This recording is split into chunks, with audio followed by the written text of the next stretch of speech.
Por quê? Porque finalmente ele se dará totalmente a Fantine e verá que ela, Fantine, se doa totalmente em amor por sua filha, né? Cosette, que foi abandonada.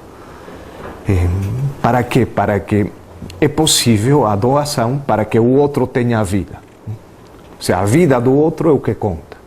Ele entrega totalmente a vida. Ele doa a vida, Fantine por sua filha, e Jean Valjean doará sua vida por Fantine. Parece ser que aí a chave está como o excesso da doação. Aquele que dá mais, aquele que dá mais daquilo que é preciso, até o final, né? E aí, Fantine, quando está já no final da sua vida, quando vê que todo está perdido, que não tem mais, que ela vai morrer, né? Ela vai dar sua vida, finalmente, por sua filha, por amor à sua filha. E aí ela vai cantar uma belíssima canção, nessa última versão dos Miseráveis, I Dream a Dream, não? Eu sonhei um sonho, né? Poderíamos escutar aqui?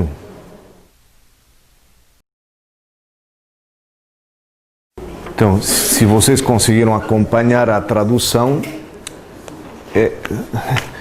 ela apresenta, eu diria, o resumo daquilo que é a vida onde a doação é possível, né? E a salvação é possível porque tem o amor, né? A doação até o final, né? Ela termina, Fantine, né? E Jean Valjean assumirá a pequena, né? Cosette, e conseguirá procurar resgatar Cosette daquela pousada de Montfermeil, onde ela estava com aquele casal terrível, né? E ele vai fugir junto com ela, com Cosette. E ele se transforma como um verdadeiro pai para a menina, né? Um pai. É como uma relação paternal que tem, e tem uma relação com Deus também, né?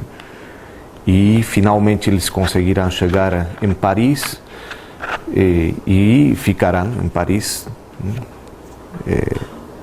Durante um tempo, né? Aquele Paris de 1832 que está governado pelo general Lamarque, né?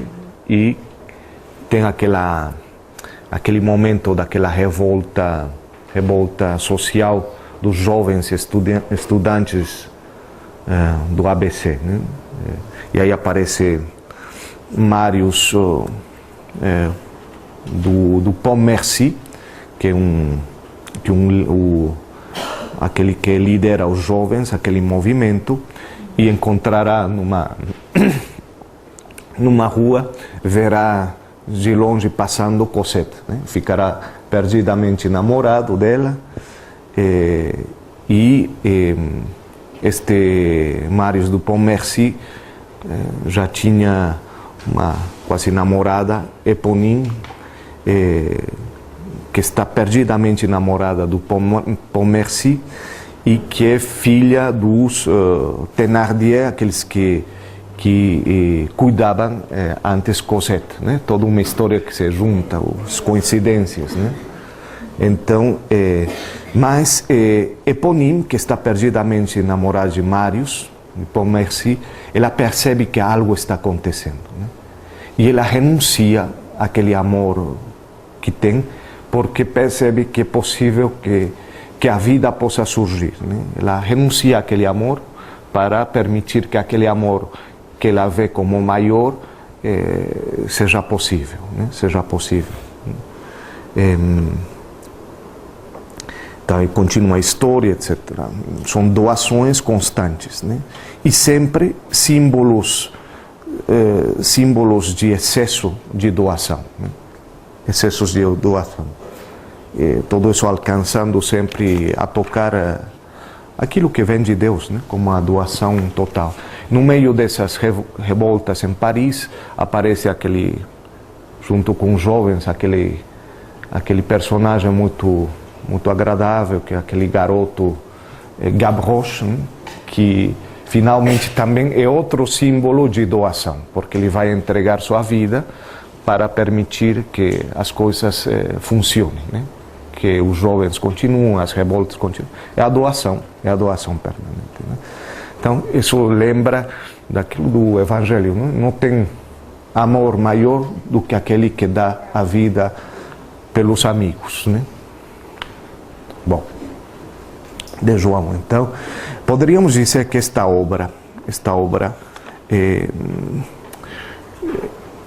nos abre como a uma compreensão daquilo que seria o reconhecimento do dom no meio de nossa vida, de nossa existência, né?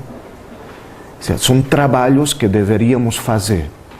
Todas as histórias, a mais trágica, a de Fantine, a de Cosette, estão atravessadas como a história do reconhecimento do dom, até chegar à doação total, né? A história de Jean Valjean é a mesma coisa, né? A doação total. É um homem bom, finalmente. Ele será reconhecido pelo policial Javert, porque ele, num ato de ajuda num acidente, este homem que tinha uma força enorme, ele consegue levantar uma carreta dessas que está sobre uma perna de um homem, e aí o policial reconhece: essa força eu conheço, eu a vi em prisão, né? E ele continuará sendo perseguido. Então, diante disso as duas atitudes, né? Aquele que não reconhece não tem misericórdia, não tem doação, não tem perdão, e aquele que entrega constantemente, né? Tudo isto nos faz pensar que, pelo menos a mim, me ajuda a enxergar que nossa vida está nessa fragilidade, aquele sonho de Fantine, que sonha que ter uma vida melhor, né? Mas de fato ela diz é um sonho, né? Tudo aquilo. É possível reconhecer que tem um tênue fio onde Deus está constantemente se manifestando. Que a vida, de qualquer modo, na sua fragilidade, na sua tragédia, na sua paixão, aparece Deus como doação. Mas não apenas Deus que está mudando a história, mas Deus que aparece na pessoa, transformando a pessoa. Percebe? Não é o Deus que está modificando a história, mas o que modifica Deus é o coração das pessoas até o ponto de terminar na doação. Isso que me surpreende, né? Poderia nos ajudar a pensar aquilo, né? Que não esperemos que nossa vida se transforme, que mude, mas que nós possamos ser transformados até o ponto da doação. Claro, isso é como o mais elevado da vida cristã, né? Ou seja, e até o sentido da oração aparece aí. Eu vou pedir o quê? Que minha vida mude ou que eu seja transformado por dentro. Qual é a oração cristã, né? Bom, aí tem muitas implicações. E me parece que isso poderia nos ajudar como a reconhecer que podemos ser consolados nessa vida complicada, né? Mas o importante é poder reconhecer que algo está acontecendo e que estamos como marcados por Deus constantemente. E o reconhecimento da vida é fundamental. Há pouco tempo foi publicado este livrinho de um padre dominicano belga, que eu achei uma preciosidade. Chama-se Por a vida em parábolas, né? Já alguém desta sala já está praticamente terminando a leitura. Pôr a vida em parábolas, né? Então eu vou, porque eu gostei tanto que eu vou usar umas páginas no final deste livro para poder fechar esta reflexão. Desculpa. Dominique Collin. Dominique é a editora Loyola. Publicado em 2014, há pouco tempo. Pôr a vida em parábolas. Dominique Collin, dois L's, né? Collin. OP. Então, parece ser, então, que estamos convidados a fazer o seguinte, como conclusão de todo isto. Desse rumor de Deus que aparece nesses três grandes momentos que tentamos articular, né? A fragilidade, o encontro, a epifania do outro, a transparência de Deus nos outros, e a vida como lugar do dom, da doação, o reconhecimento desta vida frágil como lugar da doação. Então, aí precisamos fazer uma espécie de contemplação de nossa própria vida, de nossa própria existência. E para contemplar nossa própria vida precisamos de algo importante. E aqui começa. Precisamos da geografia. A geografia é a ciência do globo terrestre que estuda sua superfície e desenha, grafém em grego, que desenha, né? Os mapas. Desenha os mapas. Ela sempre me lembra o encontro do Pequeno Príncipe com um geógrafo morador do sexto planeta. Vocês lembram? Então diz assim, aquela história. Veja, um explorador, gritou ao ver o Pequeno Príncipe. Sentando-se numa mesa, o Pequeno Príncipe recuperou o fôlego. Como ele havia viajado. De onde vens? Perguntou o velho senhor. O que é esse livro tão grosso? Perguntou o Pequeno Príncipe. O que o senhor faz aqui? Eu sou geógrafo, respondeu o homem. O que é um geógrafo? É um sábio que sabe onde ficam os mares, os rios, as cidades, as montanhas, os desertos. Que interessante, disse o Pequeno Príncipe. Isso é mesmo uma ocupação de verdade. Ele deu uma olhada em volta no planeta do geógrafo. Ele nunca havia visto um planeta tão majestoso. É muito bonito vosso planeta. Ele tem oceanos? Não sei, disse o geógrafo. Ah, o Pequeno Príncipe ficou desapontado. E montanhas? Não sei, disse o geógrafo. E cidades e rios e desertos? Tampouco sei, disse o geógrafo. Mas o senhor é geógrafo? É verdade, disse o geógrafo, mas não sou explorador. Preciso de muitos exploradores. O levantamento das cidades, dos rios, das montanhas, dos mares e dos oceanos não é feito pelo geógrafo. O geógrafo é importante demais para ficar passeando. Ele não sai do escritório, mas recebe os exploradores. Ele os interroga e anota suas observações. E quando algumas são interessantes, o geógrafo faz uma pesquisa sobre a moralidade do explorador.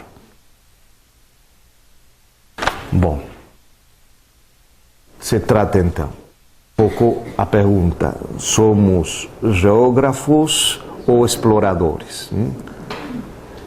Por que é importante essa pergunta? Porque isso vai determinar o modo como a gente contemple nosso planeta, nossa vida, nossa existência. Depende disso. Aqui o autor tem uma reflexão muito interessante, mas que eu mesmo disse, prefiro talvez ler.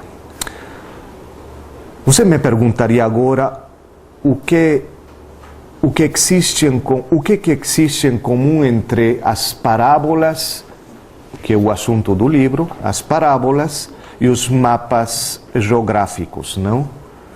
As parábolas não desenham um mapa da vida como faria a geografia. Mas existe uma outra ciência, a teografia, de theos, Deus, e graphein, escrita. Esse neologismo, teografia, foi emprestado do grande teólogo belga Adolphe Guéchet. A teografia não permite que se fique sentado à mesa de trabalho como o geógrafo do Pequeno Príncipe. Só o explorador da vida é de Deus, e de Deus pode ser posteriormente escrever e contar tudo o que viu, escutou e viveu. As parábolas representam o gênero literário por excelência da teografia. Como um livro ilustrado, elas, as parábolas, mostram os lugares da existência em que acontecem a vida, o amor, a liberdade, a fé. As parábolas são um convite à exploração de nossas vidas para redescobrir os lugares de crescimento e de humanização. Lembremos mais uma vez que a linguagem parabólica não pretende impor aos espíritos e às existências um padrão único, um decreto divino ou ainda uma ordem de coisas da qual não podemos nos afastar. As parábolas não consideram os homens como objetos nas mãos de Deus, mas como indivíduos em nascimento, chamados para a liberdade. Essa liberdade de exploração, repetindo os termos do Pequeno Príncipe, constitui a principal dignidade do ser humano esboçada nos Evangelhos. A liberdade de inventar sua vida, de escrever e, apesar de todas as tentativas, inclusive as religiosas, para cerceá-la, o grande projeto do homem. O homem é convidado a usar a escritura de sua vida como uma imensa parábola do reino. Bom, por que eu pensei isso? Porque me parece que a história dos miseráveis, que acabamos de ver, é uma parábola. São parábolas da vida, onde a gente é capaz de fazer aquela teografia, ver onde que Deus marca, onde que Deus coloca. Claro, e somente contemplando aquilo, as marcas de Deus, né, as pegadas que Deus deixa nessa vida, mas são pegadas de graça, onde a vida aparece, né, e sobretudo pegadas de humanização. É isso o importante. Todas essas vidas, o dom, até o final, é aquilo que humaniza. Aquele que se doa é o humano. O que define o humano neste caso? Aqui é a doação, né?